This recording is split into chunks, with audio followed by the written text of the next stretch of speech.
amado Dios, en el nombre de tu Hijo Jesucristo, Señor, y en el poder del Espíritu Santo, que se encuentra en la vida de cada uno de nosotros y se encuentra buscando a cada uno, Señor, de los que has llamado a los pies de Cristo. Te rogamos que en esta mañana permitas que reciban tu palabra, que haya discernimiento de ella, que haya entendimiento, Señor, que tu palabra, Señor, sea escrita en los corazones de cada uno y que una vez que esté escrita, Señor, no solamente transforme, sino que nos permita también dar un testimonio en el mundo. Llénanos, Señor, de tu conocimiento, de tu sabiduría y haznos hijos ejemplares e hijas ejemplares tuyas, Señor, para poder llevar el testimonio que necesita el mundo que se encuentra en oscuridad en este momento. Lo pedimos en tu santo y poderoso nombre, Señor Jesús. Amén. Muy bien. Les voy a pedir el favor de que vayan en sus Biblias a el Evangelio de Mateo y vamos a ir, por favor, al capítulo 10 de Mateo.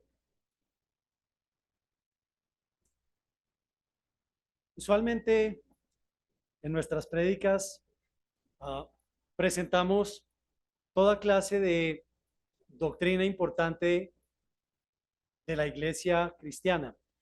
Y hay algunos versículos que a veces nos hacen pensar mucho. Y esto que ocurre aquí, que vamos a estudiar hoy, es algo que el Señor estaba enseñando durante lo que llamamos su año de popularidad. El año de popularidad era ese año en el que, una vez que el Señor empezó su predicación en Cafarnaún, empezó a hacer milagros y mucha gente lo seguía. Mucha gente lo acompañaba, muchos de ellos simplemente porque querían comer gratis, otros porque les parecía quizás un personaje curioso y lo seguían multitudes. Y cuando lo seguían estas multitudes, por supuesto que el Señor encontraba allí una oportunidad de sembrar el evangelio que era Él mismo, para que estas personas conocieran la luz y se cumpliera eso que está en la profecía de Isaías 7 y de Isaías 9. Sin embargo, a veces Él comentaba cosas como las que vamos a leer aquí en este capítulo 10. Voy a leer los versículos del 34 al 39 y dice el Señor así: no penséis que he venido para traer paz a la tierra. No he venido para traer paz, sino espada. Porque he venido para poner en disensión al hombre contra su padre, a la hija contra su madre y a la nuera contra su suegra. Y los enemigos del hombre serán los de su casa. Palabras duras, ¿cierto? Palabras duras. Porque este hombre, al que los fariseos al principio lo veían como el hijo del carpintero, que era carpintero, ahora estaba enseñando la palabra de Dios y estaba diciéndoles que lo que él enseñaba iba a traer disensión, iba a traer división. Y hay algo muy particular. La palabra división que se usa aquí, en justo la que acabamos de leer en este versículo 35, es la palabra dividir en dos. No tiene que ver exactamente con el concepto de disensión que parecería que está creando un conflicto premeditadamente, sino que separa como resultado de lo que él mismo es. Cuando la iglesia primitiva comenzó y estaban los 12 apóstoles, después de que se eligió a Matías, ellos tenían la responsabilidad después de Pentecostés de empezar a presentar el evangelio. Y si recuerdan, el evangelio se presentaba con gran poder. Y este gran poder, al principio, durante el día de Pentecostés, logró la conversión de 3,000 personas. Ahora, estas 3,000 personas eran personas que se habían reunido en Jerusalén a celebrar esta fiesta. Pero imagínense que la gente que venía a Jerusalén en estas fiestas de peregrinación eran familias. Si ustedes recuerdan, Lucas nos enseña cómo el Señor, a una edad muy corta, fue junto con sus padres a la Pascua en Jerusalén. Recuerdan que se perdió, por lo menos para los padres, estaba perdido. Realmente él no estaba perdido. Él estaba teniendo una conversación con los maestros y los sabios del Sanedrín en Jerusalén. Y una de las cosas interesantes es que la familia iba junta. Sin embargo, cuando se empezó a predicar el evangelio entre los judíos, empezando allí en Pentecostés, las familias empezaron a tener un debate interno. Y era, ¿quién es este Salvador del que están hablando estas personas? y por qué ahora estos primeros 3.000 reconocen que crucificaron al Salvador del mundo.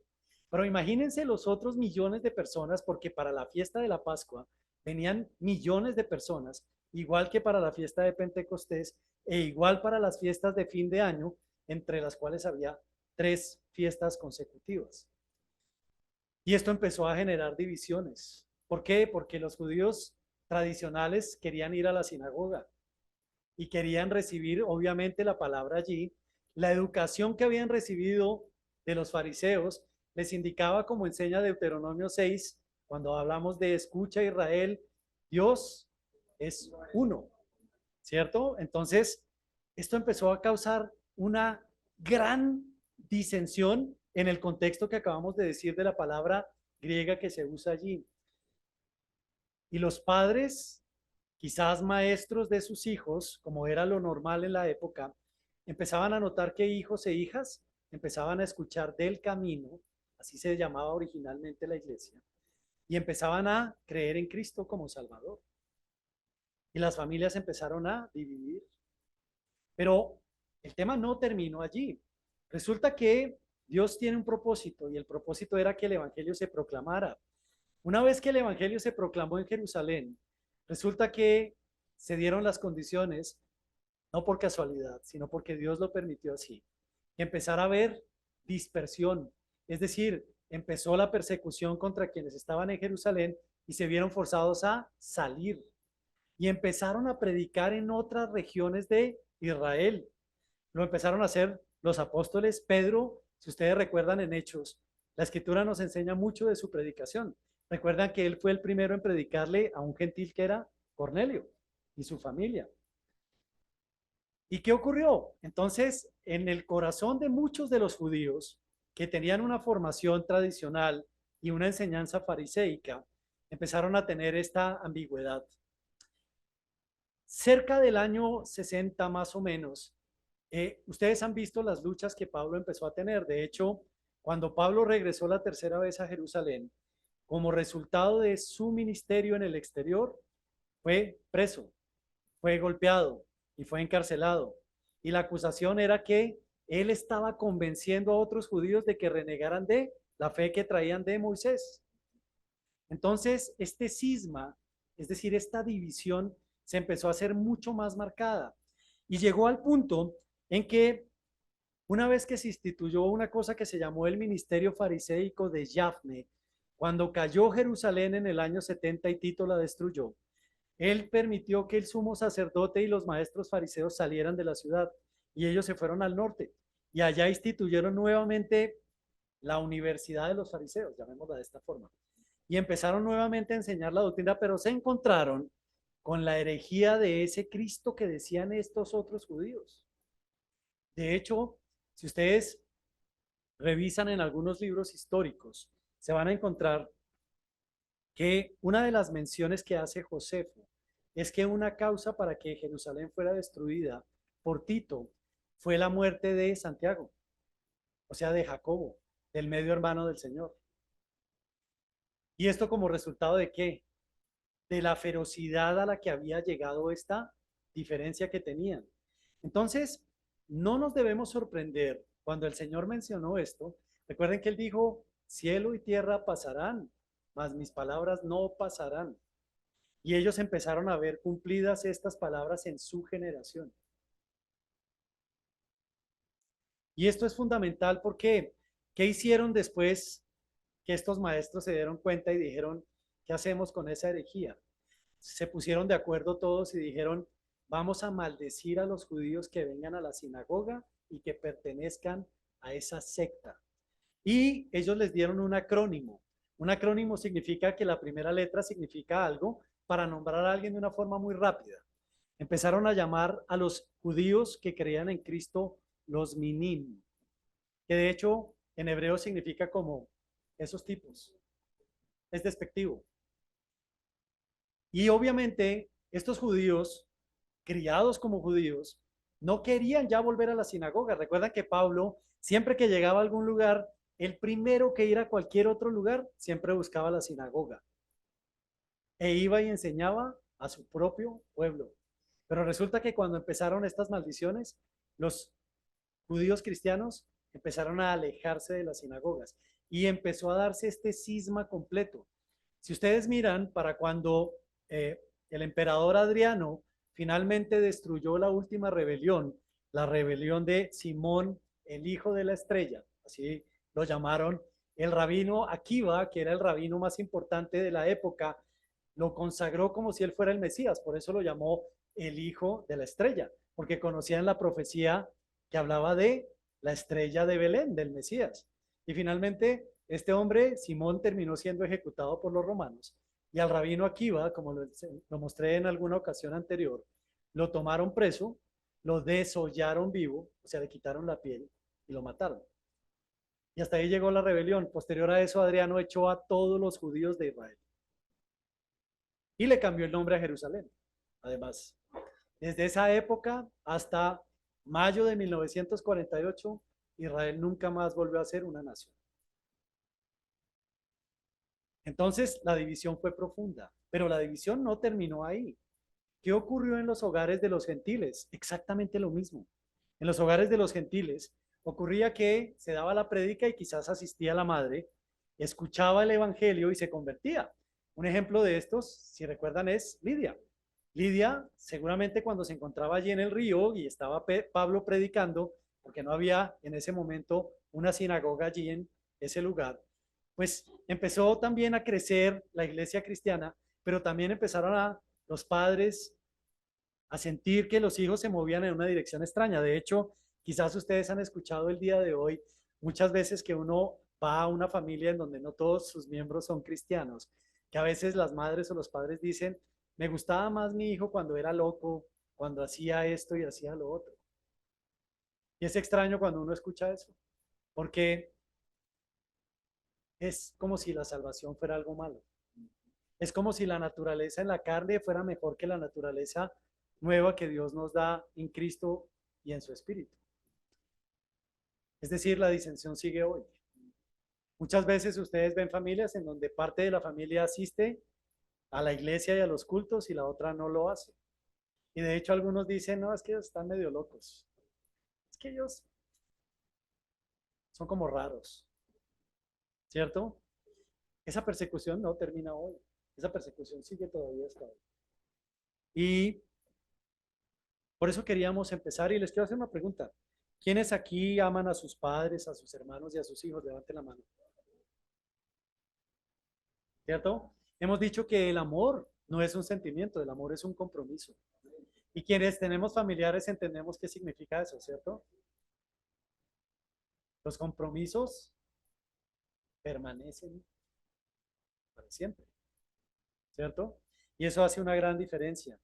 Ahora, todos quienes amamos a padres, hermanos, hermanas o hijos,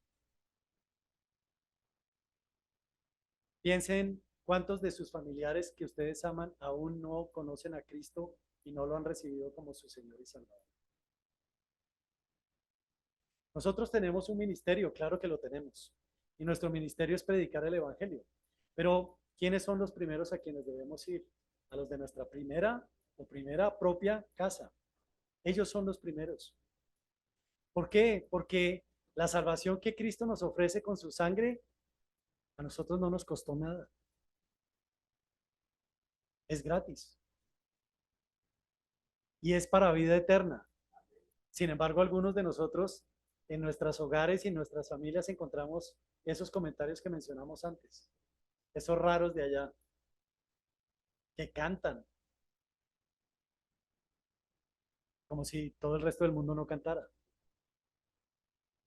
O que oran, o que leen la Biblia, o que se congregan, ¿cierto? Pero esto no ha cambiado en 20 siglos. Es igual que antes. De hecho, es muy probable que en la época del Señor Jesucristo, al tener dentro de una familia esto que consideraban una herejía, le costara la vida a algunos de ellos. Algunos comentarios que hacían los romanos que no entendían bien el cristianismo decían, pero estos son caníbales. Eso decían. Decían que eran caníbales porque conmemoraban la Santa Cena en la que comían la carne y bebían la sangre de Cristo. Eso pensaban los romanos. Y por supuesto, ellos que se sentían cultos, dignos de todo el conocimiento y el poder, por supuesto, para su época. ¿Qué hacían con los cristianos cuando les decían que eran caníbales? Ellos tuvieron un enemigo muy importante que fue Cartago. Cartago en el siglo segundo antes de Cristo era la única potencia que disputaba con Roma. Y una de las cosas importantes que se encargaron los romanos de forjar en la mente de sus ciudadanos era que los cartagineses eran asesinos de niños y sacrificaban a un dios que hemos escuchado en la Biblia que se llama Moloch y ponían a los niños en los brazos ardientes de una estatua y los mataban. Eso fue, entre otras cosas, una excusa para que los romanos regresaran a Cartago después de que Aníbal fue derrotado y con los años él se tuvo que retirar. Fue una excusa para que los romanos fueran a Cartago, arrasaran con toda la ciudad, mataran a hombres, mujeres y niños e hicieran algo que ustedes han escuchado seguramente en la historia. Echaron sal en toda la tierra para que no volviera a crecer nada. Entonces, si ese era el concepto que tenía Roma, que era el imperio para ese momento, imagínense de qué magnitud eran las persecuciones. Ustedes recuerdan lo que hizo Nerón. Nerón era un pervertido, como eran casi todos los emperadores romanos y lo fueron. Pero este pervertido, después de que quemó Roma, se dio a la tarea de encontrar un culpable porque lo estaban buscando a él como culpable, al artista. Quizás alguno ha leído un libro que se llama Quo Vadis. En la parte final es una novela, pero tiene algo muy interesante. Nerón está a punto de suicidarse, pero lo van a ayudar a suicidarse porque él era demasiado cobarde. Y expresa una frase justo antes de que el pretoriano lo ayude a clavarse una daga en el cuello. Y dice, ¿qué artista pierde el mundo? Eso dice. Es una frase muy particular viniendo de un hombre tan perverso y destructor como él. Él, cuando le echó la culpa a los cristianos de Roma, si ustedes recuerdan, en cada uno de los postes que había, en esa época no estaba todavía el Coloseo, que es el que conocemos como Coliseo, que es el que está en Roma, y los colgaba a los cristianos y los prendía con aceite para que iluminaran la ciudad. Entonces, las persecuciones eran tremendas. Es decir, gracias al Señor, a nosotros no nos corresponde ni nos ha tocado esa vida. Pero lo que quiero que tengan presente con lo que les dije es, todos ellos iban voluntariamente al suplicio, porque todos ellos sabían dónde estaba su morada eterna, en el cielo. Así que esas divisiones no terminaron. Ahora, hay una razón también por la cual las familias donde tenemos algunos integrantes cristianos y otros no cristianos se dividen fácilmente, algunos más virulentamente que otros. Vayan en sus Biblias, por favor, a Segunda Carta de Corintios, capítulo 6, verso 14. Es muy conocido lo que vamos a leer, pero es algo fundamental porque hay un sello que nos distingue, aunque estemos en la misma familia, hay un sello que nos distingue de nuestros familiares que no tienen ese sello. El sello es el del Espíritu Santo. El apóstol Pablo decía en esta carta, su última carta a los Corintios, decía, verso 6, leo desde el verso 14. No os unáis en yugo desigual con los incrédulos, porque ¿qué compañerismo tiene la justicia con la injusticia? ¿Y qué comunión la luz con las tinieblas? ¿Y qué concordia Cristo con Belial, o sea, Satanás? ¿O qué parte el creyente con el incrédulo? Si notan naturalmente cuando las familias se encuentran divididas, están en yugo desigual. Los que no han conocido al Señor tienen una venda en sus ojos. ¿Y quiénes tenemos la responsabilidad de quitar esa venda? Primeramente nosotros. Pero hay una razón. Cuando Pablo escribió esto a los Corintios, ese alrededor del año 52 o 53 después del nacimiento del Señor.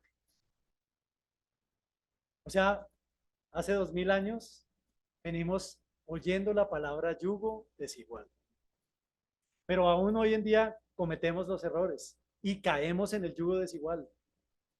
Y eso es una causa de división, de disensión.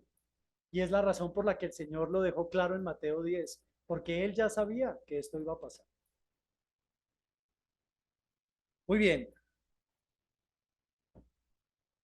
Les voy a pedir el favor de que vayan por un momento en sus Biblias a Lucas capítulo 21.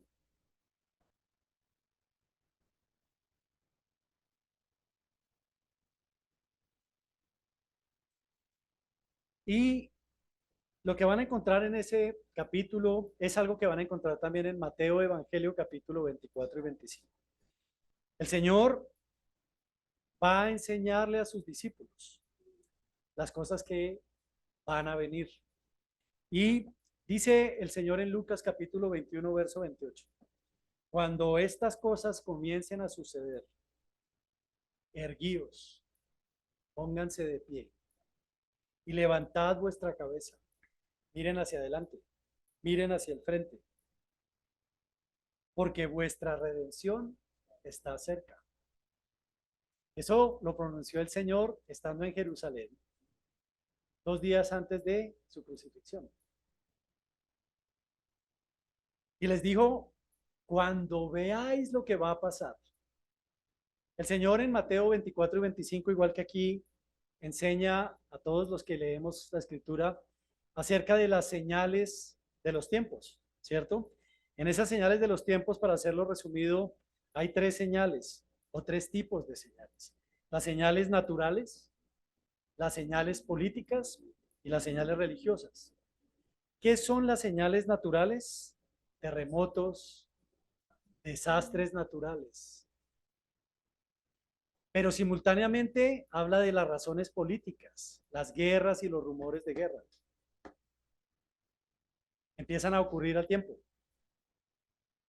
Y las razones religiosas. Empiezan a aparecer más falsos cristos y más falsos profetas. Quizás ustedes, igual que yo, ven las noticias. Hoy en día ya no estamos hablando de la guerra de Bosnia y Herzegovina, estamos hablando de la posible guerra con Rusia y China. Ya se escucha un poco más claro los pasos, ¿cierto? Entonces, miren los desastres, quizás alguien diría, siempre han ocurrido. Quizás, pero las guerras de la magnitud del siglo XX no se van a dar sino cuando llegue la hora en la que el Señor está previniendo a sus discípulos. Una guerra en la que somos capaces de destruirnos completamente. Las señales naturales están ahí todo el tiempo. Miren, la aurora boreal se está viendo en este mes en México. La aurora boreal, alguien piensa, qué linda la aurora boreal. Quienes entienden lo que significa la aurora boreal saben que es una tormenta solar. Las tormentas solares de gran magnitud son repelidas a través del campo magnético de la Tierra, que protege que esa llamarada no queme la Tierra. Pero resulta que la aurora boreal es la que está protegiendo porque el campo magnético de la Tierra desvía esa cantidad de fuerzas electromagnéticas y plasma del Sol que llega a la Tierra. Parece lindo, pero no es lindo. Y si se dan cuenta y lean las noticias, ahí van a decir cuándo fue la última vez que hubo una tormenta solar de esta magnitud. Entonces, cuando el Señor les advertía a sus discípulos, recordamos esas palabras, dice esas palabras, cuando estas cosas comiencen a suceder. Han pasado poco más de 20 siglos. Y alguien diría, no ha pasado nada. El Señor dijo también en Mateo, cuando estaba hablando con sus discípulos sobre este mismo tema, una señal que es muy importante. Y esta señal se encuentra y se relaciona con Noé. Y dice, como en los tiempos de Noé. Dice, seguirán viviendo una vida normal. Se casarán y se darán en casamiento. Y hay una frase muy particular en Génesis que describe el tiempo de Noé. Y dice así, y vio Jehová que la maldad de los hombres era mucha en la tierra, y que todo designio de los pensamientos del corazón de ellos era de continuo solamente el mal. Todos. Dice, el designio de los pensamientos del corazón de ellos era de continuo, solamente el mal. ¿Cómo piensan que son los pensamientos de la gente de hoy? Ahí está la televisión, miren las páginas web y miren lo que hablamos al comienzo cuando empezamos esta jornada. ¿Qué tan buenos son los designios del corazón de nuestra humanidad hoy? Y eso es bueno recordarlo, no para asustarnos, porque quienes tenemos al Señor no debemos temer absolutamente nada. El objetivo no es asustarnos. Por supuesto, siempre alguien preguntará, pero ¿y el rapto? Y eso no existe. No voy a tratar ese tema hoy, pero los que conocen sus escrituras saben que en Primera de Corintios 15, 52 y en Primera de Tesalonicenses 4, 10, Pablo explica perfectamente lo que significa el día que nos vayamos con el Señor, antes de que estas cosas ocurran. Muy bien. Y hay otra cosa que debemos recordar que es muy importante cuando venimos a la iglesia y cuando hablamos de nuestras familias y cuando hablamos de la gente que amamos o decimos que amamos, pero que no conocen al Señor, que no tienen esta salvación, que es un bien único que nos va a permitir algo que quienes no reciban al Señor no van a poseer y que no es una separación como en un otro cuarto. Les voy a pedir el favor de que vayan en sus Biblias por un segundo a Apocalipsis capítulo 20, verso 15, por favor.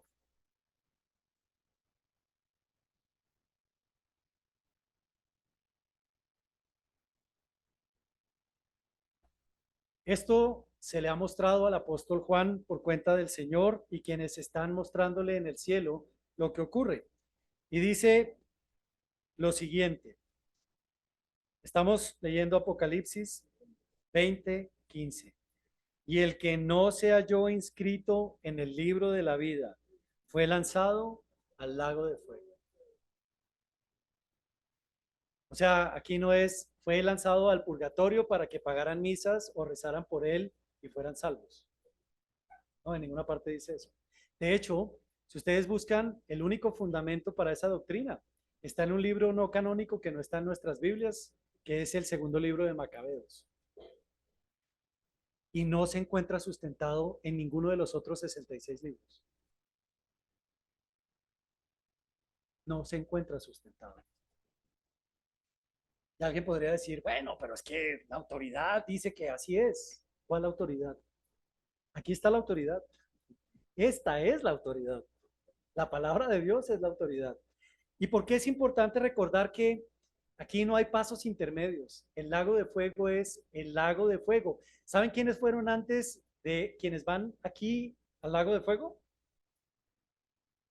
El anticristo, el falso profeta, la bestia y adivinen quién va para allá también.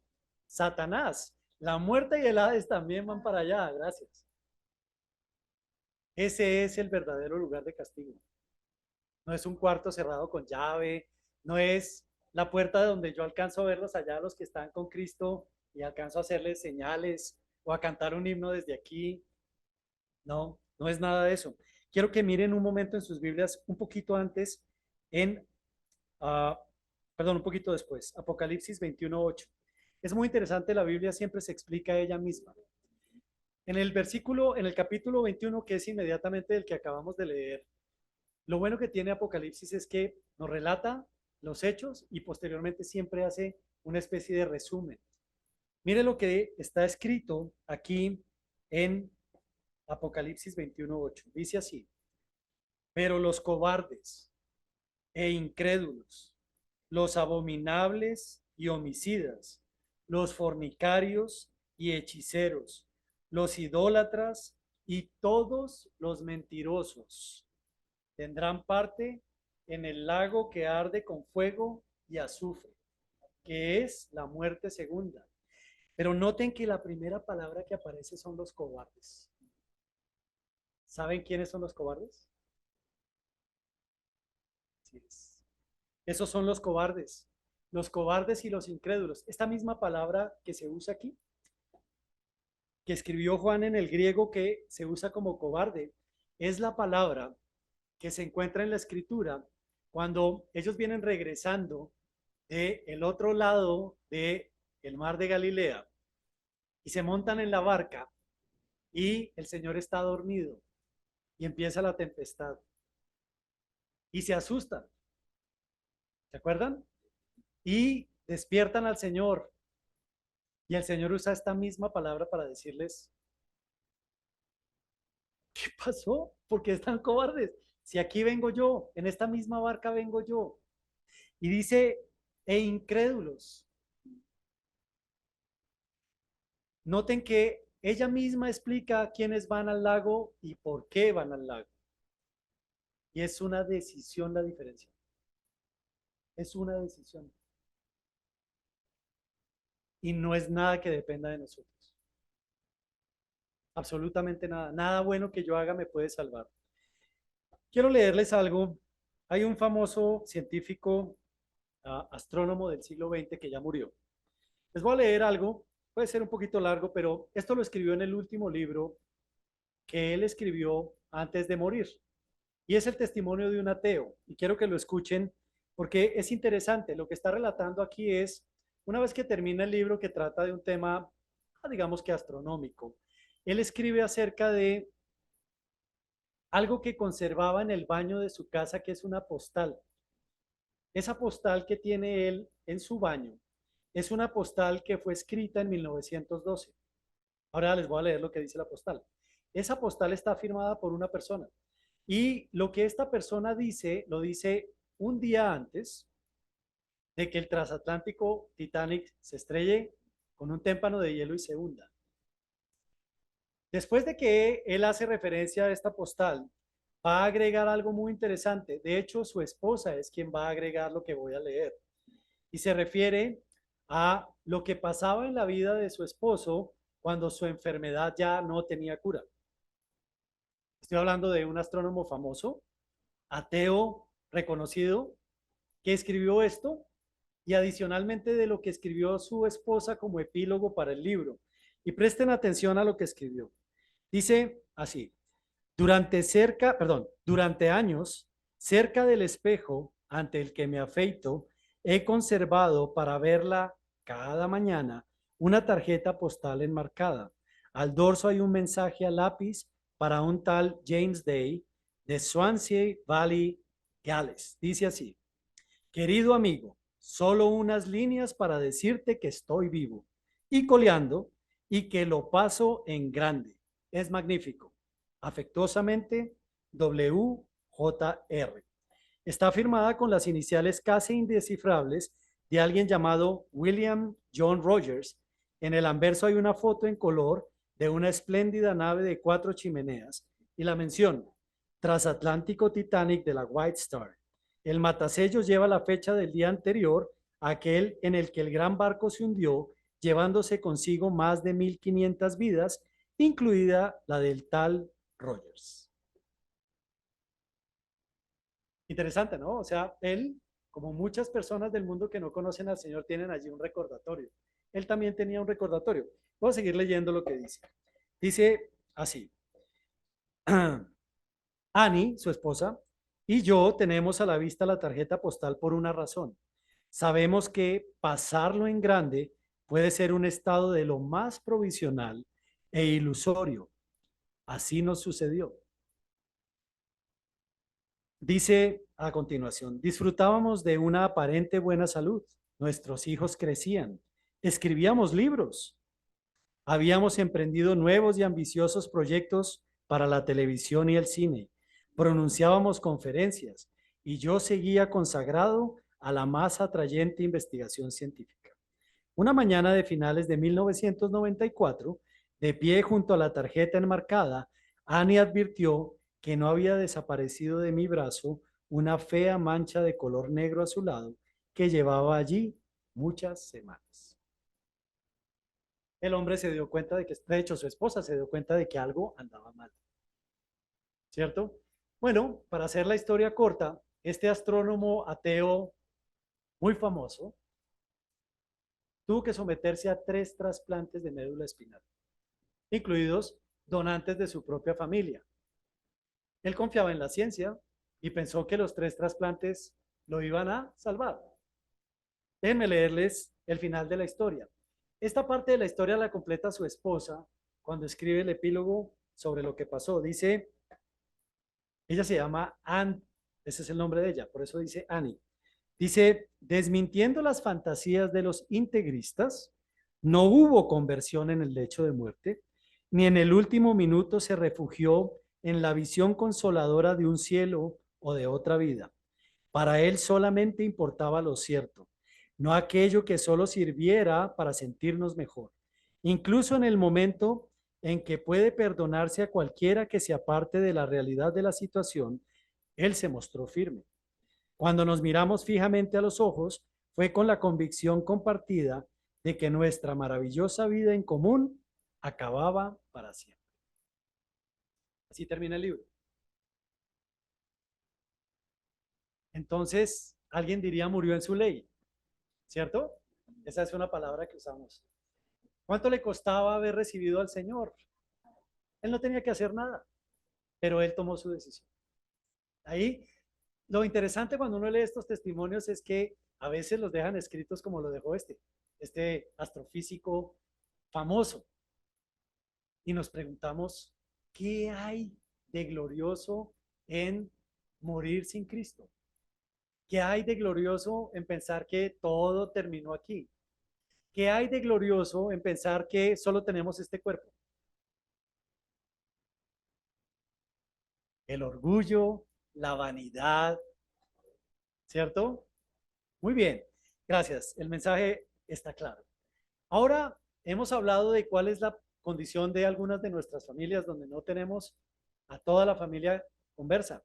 Hemos visto cuáles son las consecuencias de no recibir al Señor como Señor y Salvador, de no recibir su salvación. ¿Se acuerdan? Apocalipsis 21 y 20, lo leímos allí. Hemos leído cómo piensa un hombre del mundo común y corriente, especialmente perfectamente bien educado y famoso, pero ateo. ¿De acuerdo? Les voy a pedir el favor de que vayamos en sus Biblias a Judas. Es el libro inmediatamente anterior al Apocalipsis. Judas era medio hermano del Señor, nacido de María, igual que Santiago. Ambos eran hermanos. Simplemente muchas veces la gente dice, pero ¿dónde dice eso? Vayan en sus Biblias por un segundo, por favor, a Mateo, Evangelio. Busquen, por favor, el capítulo 13. Mateo 13. Y simplemente para que nos demos cuenta que las cosas que nosotros predicamos no nos las inventamos, están en la escritura. Dice lo siguiente, ¿ya lo tienen? Mateo 13. Dice en Mateo 13, verso 55. Dice así. Jesús, el título de mi Biblia dice Jesús en Nazaret. El verso 55, allí se encuentran reunidas personas que parece que lo conocieran al Señor. Dicen, ¿no es este el hijo del carpintero? ¿No se llama su madre María y sus hermanos Jacobo, José, Simón y Judas? Ahí está en la escritura.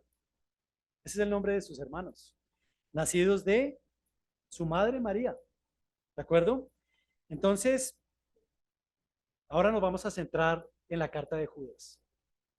En la carta de Judas, que ya dijimos es el medio hermano del Señor, voy a leerles los 3 primeros versículos para entender cuál era la razón por la cual él escribió esta carta. Dice así, salutación, Judas, siervo de Jesucristo y hermano de Jacobo, a los llamados santificados en Dios Padre y guardados en Jesucristo.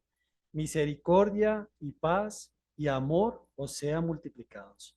Amados, por la gran solicitud que tenía de escribiros acerca de nuestra común salvación, me ha sido necesario escribiros, exhortándoos que contendáis ardientemente por la fe que ha sido una vez dada a los santos. Lo que se propone a escribir Judas tiene que ver con lo que ocurre con los falsos profetas, con los falsos maestros, con los apóstatas que salieron de la iglesia pero no eran de la iglesia. ¿De acuerdo? Y Judas nos va a enseñar algo que es muy importante, porque ya hablamos de cómo vamos a perder a nuestros familiares que no son cristianos. Pero ahora tenemos que encontrar qué vamos a hacer para que no se pierdan. Y Judas nos va a ayudar a hacerlo. Les voy a pedir el favor de que vayan ahí adelante. Judas solamente es un capítulo, verso 20, y dice la escritura así: pero vosotros, amados, edificándoos sobre vuestra santísima fe, orando en el Espíritu Santo, conservaos en el amor de Dios, esperando la misericordia de nuestro Señor Jesucristo para vida eterna. Escuchen lo que dice aquí: a algunos que dudan, convencedlos; a otros, salvad arrebatándolos del fuego; y de otros, tened misericordia con temor, aborreciendo aún la ropa contaminada por su carne. Esto nos indica claramente que no todos van a recibir al Señor, pero eso no es nuestro problema. ¿De acuerdo? Ahora, aquí nos está enseñando Judas qué tenemos que hacer. Y lo vamos a aprender hoy. Mire, vamos a tomar esos versículos que están allí. Y lo primero que él dice es: edificándonos sobre nuestra santísima fe, orando en el Espíritu Santo. Nosotros, que somos cristianos e hijos del Señor, tenemos la responsabilidad, por supuesto, antes que nada, de cumplir lo que está en Mateo 28, que es la gran comisión, que preguntó Felipe hace un rato acá. ¿Qué decía la gran comisión? Ir y predicar el evangelio. ¿A dónde? A todas las naciones. Eso no ha cambiado hoy. Esa es la primera parte de edificándoos o edificándonos, porque ese es el trabajo que nos corresponde a los que estamos aquí. Y hay otra cosa que es fundamental. Les voy a pedir que vayan en sus Biblias a Primera de Timoteo, capítulo 2, verso 1. Aquí, si ustedes recuerdan, es la primera carta que le escribe a su discípulo Timoteo, en donde le está dando consejos para su vida en el obispado o en el liderazgo de la iglesia. Y dice en Primera de Timoteo, capítulo 2, verso 1, dice Pablo: exhorto ante todo a que se hagan rogativas, oraciones, peticiones y acciones de gracia. ¿Por cuáles hombres? Por todos los hombres. Entonces, edificándonos sobre nuestra fe, no es solamente salir a buscar, es orar no por los nuestros solamente, sino por todos los que aún no son salvos. Pero primeramente tenemos que enfocarnos en nuestras familias. Y miren lo que dice: por los reyes, aunque no me caigan bien, y por todos los que están en eminencia, aunque tampoco me caigan bien, para que vivamos quieta y reposadamente en toda piedad y honestidad, porque esto es bueno y agradable delante de Dios nuestro Salvador. Y mire lo que dice para terminar: el cual quiere que todos, no existe ninguna predestinación, no existen unos que Dios quiere. Esa es una falsa doctrina. Todos, dice ahí muy claramente. Y él no es el único apóstol que lo va a decir. Cuando dice todos sean salvos y vengan al conocimiento de la verdad. ¿Y quién es la verdad? Yo soy el camino, la verdad y la vida. Si ustedes recuerdan, el Señor le dijo eso a Pilato y Pilato respondió, casi como si, ¿qué está hablando? Cuando estaba juzgándolo, el Señor le habló sobre la verdad. Muy bien, entonces, primero que tenemos que hacer, ¿qué es edificándonos en nuestra fe? Mantengamos la misión, pero mantener la misión requiere que cada uno de nosotros ore, pida, ¿cierto? Y que lo hagamos de manera continua, que perseveremos en la oración. Si mi mamá no es salva aún, todos los días mis oraciones están con ella para que ella se salve. Si mis hermanos no lo son, también, porque el Señor los va a llamar a todos. Y en el momento en el que nosotros menos esperemos, ese día van a creer.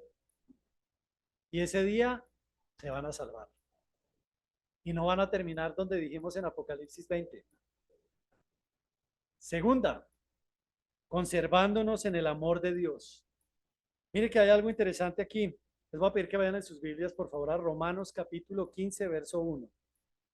Dice el apóstol cuando le escribía a los romanos: En ese momento él se encontraba en Corinto, en la iglesia de Corinto. Allí estaba cuando escribió esta carta. Dice Romanos 15:1. Así que los que somos fuertes debemos soportar las flaquezas de los débiles y no agradarnos a nosotros mismos. ¿Qué es agradarnos? Yo ya hice mi parte. No, cada vez que hay alguien débil, ¿qué tenemos que ir a hacer? Porque nosotros esperamos recibir lo mismo de quienes son nuestros hermanos en Cristo. ¿De acuerdo? Cada uno de nosotros agrade a su prójimo en lo que es bueno, para edificación. Muchas veces nos dedicamos a discutir sobre doctrinas y cosas que a veces no son la doctrina del Señor y tomamos puntos de vista y nos enfrascamos en discusiones que nos llevan a diferencias que a veces se hacen fundamentales entre nosotros y perdemos la comunión entre nosotros. Como si yo tuviera algo que perder o el otro tuviera algo que ganar y terminamos enfrentados y volviéndonos enemigos. Miren lo que el Señor dice aquí, para edificación. No puede haber divisiones en la iglesia. No podemos admitir divisiones en la iglesia. Miren lo que dice el apóstol cuando escribió su primera epístola en Gálatas, si quieren ir, capítulo 6, verso 10. Dice, lo conocen ustedes muy bien, así que según tengamos oportunidad, hagamos bien a todos y mayormente a los de la familia de la fe. Noten que aquí el compromiso es con nosotros, pero el compromiso de lo que hemos aprendido aquí con este hermano del Señor es, no se olviden de buscar a los perdidos, no se olviden de orar por los perdidos, no se olviden de agradar a los perdidos, porque es nuestro testimonio el que muchas veces los invita al Señor. ¿De acuerdo? Ahora veamos la siguiente y última parte. Voy a tomar eso que desde que lo leí la primera vez siempre me ha parecido extremadamente tenebroso cuando un discípulo hermano del Señor dice lo que dice aquí, cuando dice, a otros salvad arrebatándolos del fuego. Y de otros tened misericordia con temor, aborreciendo aún la ropa contaminada por su carne. Vayan en sus Biblias, por favor, un momento a Hechos, capítulo 26, verso 28. Hechos, capítulo 26, verso 28. A esto se refiere Judas cuando dice que arrebatemos. Miren lo que dice, esta es una historia muy interesante. Pablo está preso. Duró preso por el procurador Félix 2 años. Y el procurador Félix, que fue nombrado en la época del emperador Claudio, se fue y nombró Nerón a otro procurador para el territorio de Judea en ese momento. Este era otro procurador que se llamaba Festo. Ninguno de los dos era ningún hombre bueno. De hecho, la trayectoria de estos dos fue la que condujo a que con el siguiente procurador se iniciara la revuelta judía del año 66. Y por supuesto no era porque fueran buenos tipos. De hecho, si ustedes recuerdan, Félix quería cobrarle plata a Pablo para que lo soltara. Resulta que una vez que Félix se va y llega Festo, resulta que él escucha de Pablo porque las autoridades judías en Jerusalén le dice, tráigalo, tráigalo a Jerusalén. Obviamente Pablo sabe que si lo llevan a Jerusalén lo van a matar, porque se habían jurado matarlo. Entonces Pablo apela por su ciudadanía romana a ir frente al emperador. Y resulta que este hombre, este procurador que convive y sabe que Pablo está encerrado ahí donde él vive, empieza a escuchar y en algún punto dice, yo tengo dos amigos aquí, el rey Agripa, descendiente de Herodes el Grande, y su esposa, ellos eran nabateos, o sea, venían de Edom, y su esposa conocen todas estas tradiciones de los judíos. Los voy a invitar a mi casa y voy a traerles a este Pablo a que les hable. Y resulta que lo que van a encontrar en este capítulo de Hechos es que Pablo, cuando tiene la oportunidad, habla y les dice, yo sé que ustedes conocen de lo que les voy a hablar y les voy a contar algo. Y él les cuenta su testimonio. Desde que empezó, les cuenta cómo él era perseguidor de los cristianos, les cuenta cómo él mataba a cristianos, les cuenta cómo el Señor lo llama camino a Damasco y les cuenta cuál ha sido su vida a partir de allí, que está preso ahí en ese momento. Y noten las palabras que dice Agripa en Hechos 26-28. Dice así: entonces Agripa dijo a Pablo: por poco me persuades a ser cristiano. Diciendo él estas cosas en su defensa, Festo a gran voz dijo, me salté ahora y estoy leyendo el verso, dice diciendo, ahora está hablando Festo, dice diciendo él estas cosas en su defensa, Festo a gran voz dijo, estás loco, Pablo, las muchas letras te vuelven loco. ¿Se salvaron? Y tuvieron la oportunidad. Ahora, ¿qué es lo que nos está diciendo aquí Judas? Demos nuestro testimonio. Hay veces que la gente está ahí sentada, a veces da la oportunidad de hablar de alguna cosa y no tiene que ser el testimonio largo. Tenemos que encontrar nuestra versión del testimonio de 1 minuto o de máximo 2. Pero ya una vez que damos el primer paso y la persona se queda, podemos dar el siguiente paso y es empezar a presentar al Señor Jesucristo de acuerdo al Evangelio. Pero miren lo que hizo Pablo. Pablo dio su propio testimonio. Y Agripa y su esposa entendían de lo que hablaba. Cuando él hablaba de resucitar de los muertos, ellos entendían de lo que hablaba. Recuerden que los nabateos son Edom. ¿Quiénes son los edomitas? Los descendientes de Esaú, hermanos de Jacob. Muy bien. Entonces, para terminar, recordemos algo. Nuestra misión con nuestras familias debe llevarse a cabo como el Señor nos lo manda. Para poder llevar a cabo esta misión y que ellos no terminen en el lago de fuego del que ya leímos, nosotros tenemos responsabilidad. Y la forma de llevar a cabo nuestra responsabilidad es, vayamos y cumplimos la misión de ir a buscarlos. 2, oremos por todos ellos. 3, recordemos que debemos soportar las flaquezas, agradar y mostrar a los demás que somos hijos de Dios y salvos en Cristo. Y por último, hablemos, demos nuestro testimonio. Esas 3 cosas van a ayudar a que nuestros familiares escuchen, vean y que en nuestro corazón y en nuestras oraciones los podamos llevar todo y en todo momento. El Señor dice en Juan 15:5, yo soy la vid, vosotros sois los pámpanos.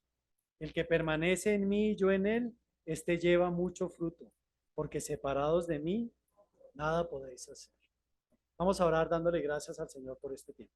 Amado Dios, gracias Padre porque nos has permitido abrir tu palabra y escudriñarla, pero sobre todo Padre porque nos recuerdas que esta salvación preciosa en tu sangre no la conseguimos por nuestros méritos ni por nuestras obras, solamente por tu gracia divina. Y permite, Señor, que cuando salgamos de aquí, no solamente hablemos, Señor, sino que demos testimonio con nuestra vida. Y cada vez que tengamos la oportunidad, Señor, para aquellos familiares nuestros que aún no te conocen y no son hijos tuyos nacidos por tu sangre, nos permita, Señor, mostrarles tu evangelio. Sabemos que Dios Todopoderoso va a llevarlos a los pies de Cristo y el Espíritu Santo los va a convencer de pecado, de justicia y de juicio, y van a llegar a sumarse a tu iglesia para que todos podamos alabarte y adorarte, Señor, cuando nos llames nuevamente a tu presencia. Te pedimos esto en tu santo y poderoso nombre, Señor Jesús. Amén.